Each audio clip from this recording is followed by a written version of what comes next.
Për shkak të vendosjes së sistemit të ri të hyrje-daljeve të Bashkimit Evropian, transportuesit nga Maqedonia e Veriut sot në orën 12 bllokuan trafikun për transportimin e mallrave në 10 pikat kufitare me vende të qinje. Nga mesnata do të bllokohen edhe të gjitha hyrjet në këtë shtet edhe për automjetet e rënda. Në kufi do të lejohen vetëm transportuesit e ilaçeve, kafshëve, eksplozivëve dhe municioneve.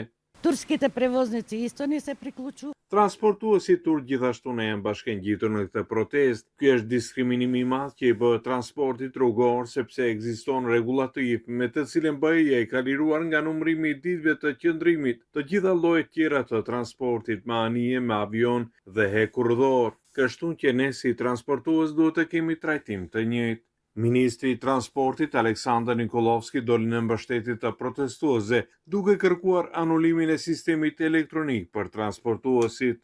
Първото решение е да се отложи примената. Në parim ka 3 zgjidhje. Zgjidhja e parë që të anulohet sistemi elektronik për transportuesit. Zgjidhja e dytë është rritja e ditëve të lejuara të cilat transportuesit mund të qëndrojnë në zonën Schengen më së paku 250 ditë të ndara në disa cikle nga 180 ditë aktuale. Zgjidhja e tretë është që mos të trajtohen si turist, por si profesionist.